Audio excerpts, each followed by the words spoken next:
Қайырлы күн балалар. Бүгін біз 7-ші сынып алгебра пәнінен тжб жұмысын талдайтын боламыз. Бірінші есепті қарастырып көрейік. Алгебралық өрнекті мүмкін мәндер жиынын анықтаңыз дейді. Бұл жерде бізде мынау берілген бөлшектің алымына назар аудармаймыз, тек қана бөлімімен ғана жұмыс істейміз. Себебі бізде мүмкін мәндер жиыны дегеніміз, ол мысалы алгебралық бөлшек берілетін болса, а бөлінген п. Осы жерден бөлшектің бөлімінде бізде 0 деген сан болмау керек. Сондықтан біз мынау x квадрат азайтылған 64-ті 0-ге тең емес деп қарастыратын боламыз.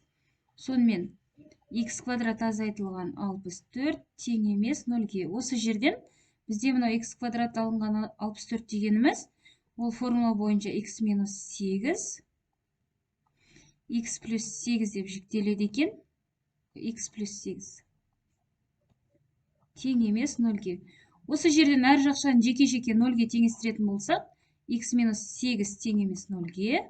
Ендеше мұнау минус 8 теңдіктің келесі бетіне өтіп, бізге 0 қосу 8 болатын еді. Яғни бізде x-іміз тең емес 8-ге болып тұр. Екінші жақшаны 0-ге теңестіреміз. X қосылған 8 тең емес 0-ге. X-іміз тең емес минус 8-ге болады.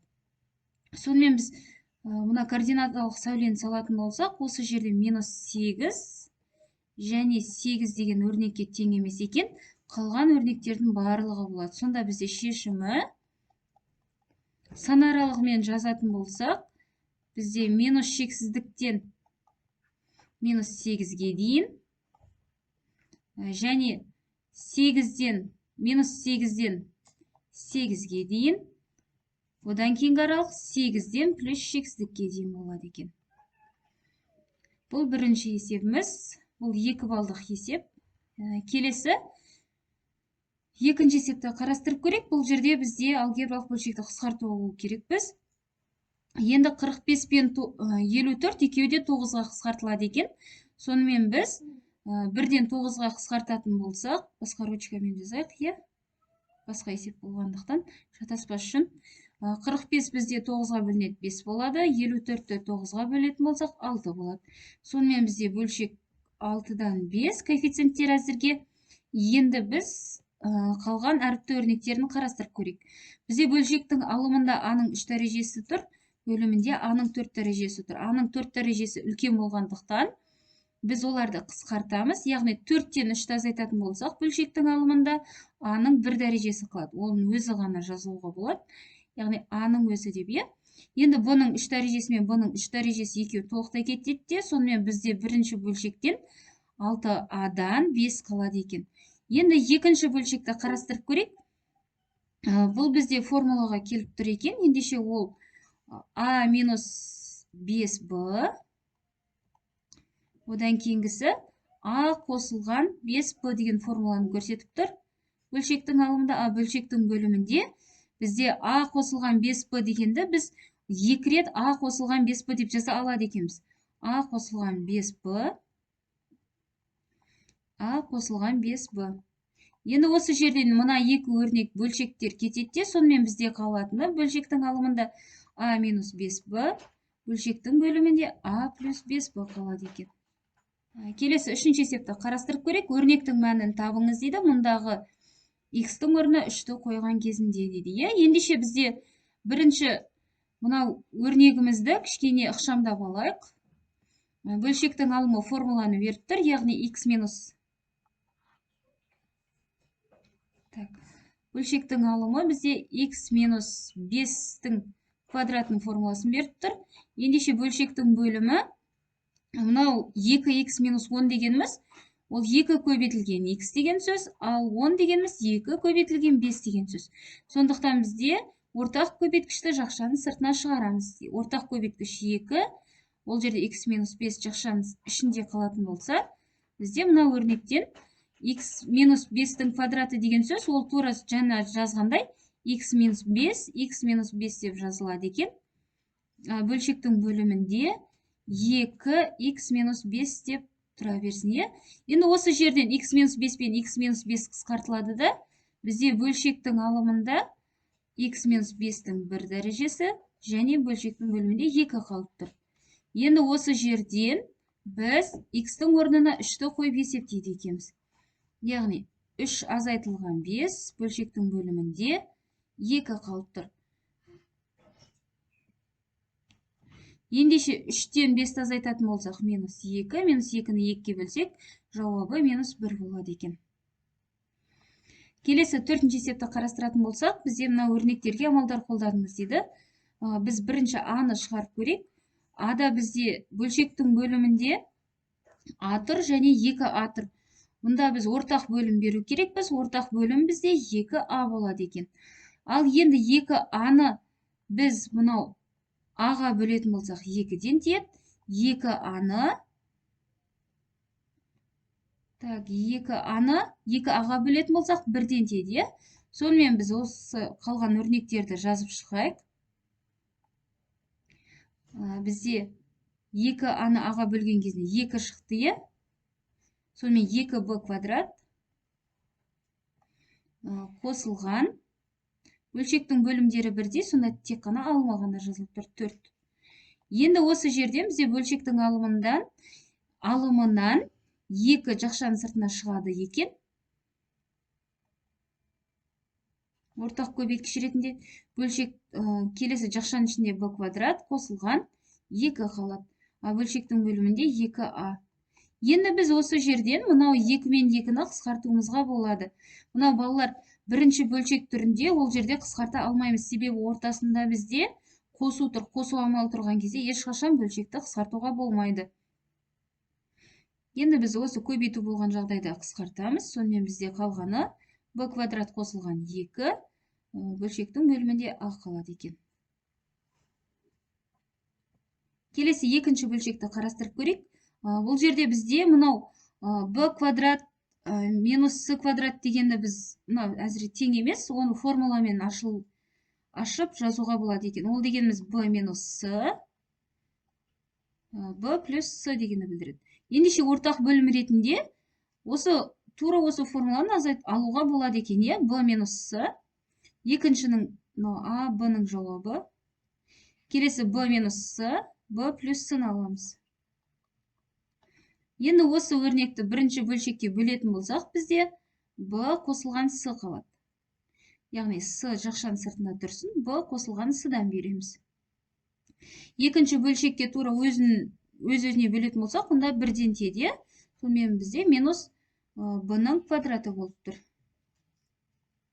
Тең деп жазайық та. Енді мынау бөлшекті біз формуланы қайтадан жазып көрейік. Яғни b квадрат минус с квадрат деп. Ары қарай бөлшектің алымымен жұмыс жасаймыз. С-ға b-ны көбейтетін болсақ,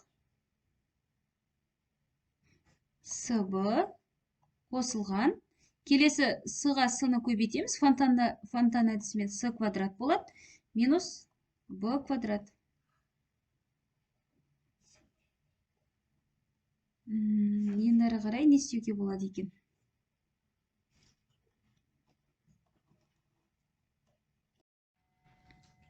Енді балалар, мынау өрнек ары қарай келесін қарастырып көрейік. Бұл жерде бізде амалды орындаңыз дейді. Амалды орындау үшін бірінші біз бөлуді орындаймыз. Яғни ол кезде бірінші бөлшек өз күйінде жазылады, ал екінші бөлшек алымы мен бөлімі кері айналып түседі екен. b қосылған m, b азайтылған m жазылады. Көбейтілген. Енді балалар, мынау біздегі бөлшектің бөлімі формуланы беріп тұр. Бірден соны ашып жазып көрейік. Яғни ол деген сөз, мынау көріп тұрғандарындай 4b квадрат деген сөз, ол 2b-ның квадратын білдіріп тұр. Азайтылған 4m квадрат дегеніміз 2m-ның квадратын көрсетіп тұр. Ендеше бізде формула бойынша ол 2b қосылған 2m. Одан кейінгісі 2b азайтылған 2m-ді көрсетіп тұр екен. Бөлшектің бөлімінде бізде b-ны жақшаның сыртына шығарып жіберетін болсақ, жақшаның ішінде b қосылған m қалып тұр. Ал енді бізде осы жерде қысқартылатын өрнектер әзірге бар екен. Соларды қысқарта тұрайық. Қалғандарын өз күйінде жазамыз. Мынау b қосылған m мен b қосылған m екеуі қысқартылады. Енді біз мына өрнектерді қысқартуға келеді, бірақ бізге екі кедергі жасап тұр, иә? Осы екіні жақшаның сыртына шығарып алу керекпіз. Яғни бірінші жақшадан екіні жақшаның сыртына шығаратын болсақ, сонда бізде b қосылған m қалады. Екінші жақшадан тағы да көбейту ретінде екіні жақшаның сыртына шығаратын болсақ, b азайтылған m қалады.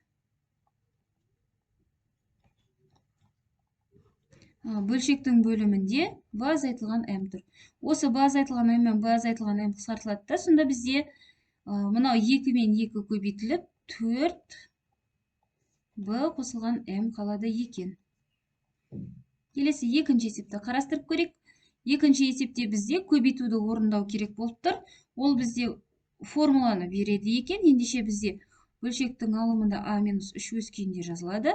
Бөлшектің бөліміндегі есеп, ол бізде a қосылған 5-тің формуласын беріп тұр, иә? Көбейтілген a қосылған 5-тің квадраты өз күйінде жазылсын. Бөлшектің бөліміндегі a квадрат минус 9 дегеніміз, ол бізде a квадрат минус b квадратты береді екен. Яғни ол a квадрат минус 3-тің квадратын көрсетіп тұр. Сонымен бізде ол a плюс 3 a минус 3-ті көрсетіп тұр. Теңдеймізде, енді қысқартылатын өрнектер, яғни мынау квадрат мен толықта екеуі бір-бірімен қысқартылады екен. Осы жерден a минус 3 пен a минус 3 қысқартылады екен. Яғни бөлшектің бөлімінде a қосылған 3 қалады. Бөлшектің алымы 1-ді беріп тұр. Алтыншы есепті қарастырып көрейік. Мұнда бізде алгебралық бөлшекті ықшамдаңыз деді. Бірінші бөлшекті мұнда шығару үшін бірінші жақшаның ішіндегі амалды орындау керекпіз. Мына жердегі, одан кейін мынаны орындаймыз бөлуді, үшінші азайтуды орындайды екенбіз. Енді бірінші бөлшекті орындау үшін біз ортақ бөлім беру керекпіз. Ол үшін бөлшектің бөлімдерін ашып жазып көрейік. Яғни b, келесі мынау формуланы беріп тұр. Яғни b минус 6, b қосылған 6-ны береді екен. Ары қарай азайту, мына жерден бізде b жақшаның сыртына шығатын болса, жақшаның ішінде b қосылған 6 қалады. Бөлшектің алымында b азайтылған 6 тұр. Тең. Енді ортақ бөлім ретінде бізде мынау b азайтылған 6, b қосылған 6 қалады, иә? Және мынау b-сы бар жақшаның сыртында. b қосылған 6, b азайтылған 6. Бөлшектің бөлімінде бізде b бар. Ендеше осы өрнекті біз бірінші бөлшекке бөлетін болсақ, онда b қалады. Екінші бөлшекке бөлетін болсақ, b азайтылған 6 қалады екен. Ендеше b-ға b-ны көбейтеміз, бізде b-ның квадраты азайтылған. Екінші бөлшектен бізде b азайтылған 6-ның квадраты болады. Так. Енді осы күйінде қалдырамыз әзірге. Енді екінші бөлшекпен, екінші амалмен жұмыс істейміз. Жақшаның сыртындағы өрнекке осы бөлшекті бөлеміз. Енді мынау бірінші бөлшектегі мынау өрнек бізде a квадрат минус b квадратты беріп тұр. Міне мынау a квадрат, мынау өрнек b-ның квадратын беріп тұр. Ол дегеніміз a минус b, a қосылған b деп ашылады екен. Ендеше біз оның барлығын жақшамен ашатын болсақ, екі жақшаға біріктіретін болсақ, сонда бізде b қосылған екінші жақшаның іші жазылады. Сонымен b қосылған 6. Енді екінші жақшада бізде b азайтылған, b азайту болған кезде мына жерде, жоқ, мына жерде азайту тұр ғой. Ендеше бізде мұнда азайту болады. Қосу кезінде азайту өз таңбасы өзгермейді ғой. Сондықтан біз өз күйінде қалдырамыз. b азайтылған 6 деп. Ал енді екінші жақшада азайту болған кезде, онда бізде керісінше ол қосылады екен. Келесі бөлшектің бөлімін өзін жазамыз.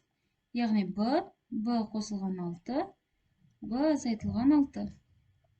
Ары қарай көбейту деймізде, міне мына екінші бөлшектің алымы мен бөлімін кері айналдырып жазамыз.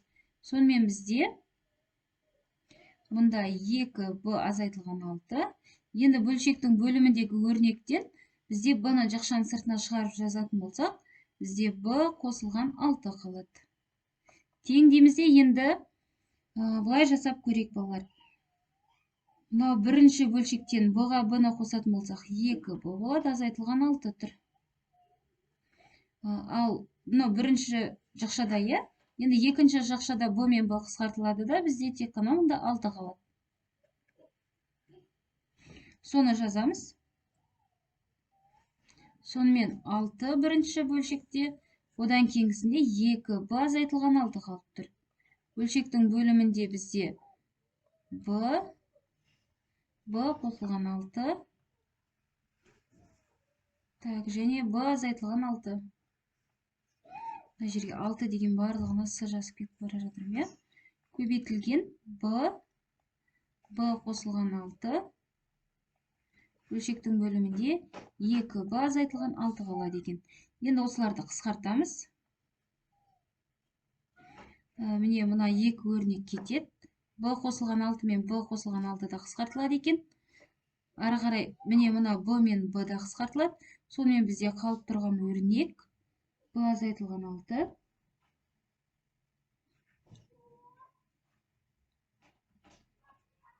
Көбейту болып тұр.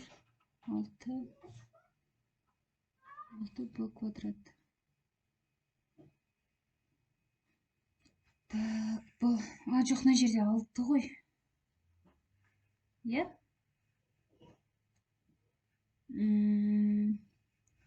b жақшаның сыртына шығып тұр, 6 тұр.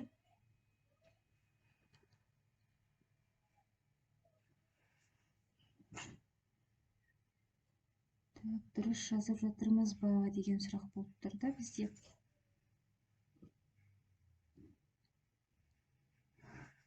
Алты шығып тұр, b шығып тұр. b мен b кетеді, қысқартылады. Сонымен жүреді енді. Осымен қалғанын көрейік. Теңдеп жазамыз да, сонымен бізде мына жақтан 6, мұнда бізде b азайтылған 6 қалып тұр, иә? Енді үшінші амалда осымен 6 бөлінген b азайтылған 6-ны қарастырамыз. Екінші бөлшекте бізде b азайтылған 6 қалып тұр. Бөлшектің бөлімдері бірдей болғандықтан алдындарымен ғана тек жұмыс жасаймыз. b азайтылған 6 өзі қалады. Мұнда b азайтылған 6-ны b азайтылған 6-ға бөлсек 1-ден тиеді. Мұнда да 1-ден тиеді екен. Сонымен бізде 1-ге 6-ны көбейтеміз 6, азайтылған 1-ге b-ны көбейтеміз b болады. Енді бізде мына 2 өрнекті бірден қысқартып жібере алмаймыз. Тек қана біреуінің орнын ауыстырып, алдына минусты шығарамыз. Яғни минусты қоямыз. Мына жерде b азайтылған 6 болатын болса, бөлшектің алымы, бөлшектің бөлімі өскенде жазылады b азайтылған 6 деп. Тең енді осы 2 өрнек бір-бірімен қысқартылады да, сонда жауабы -1 болады екен. Осымен біздің тыржыбымыз аяқталды. Барлығы 20 балдық. Тыржыбыны жақсы жазуларына тілектеспін.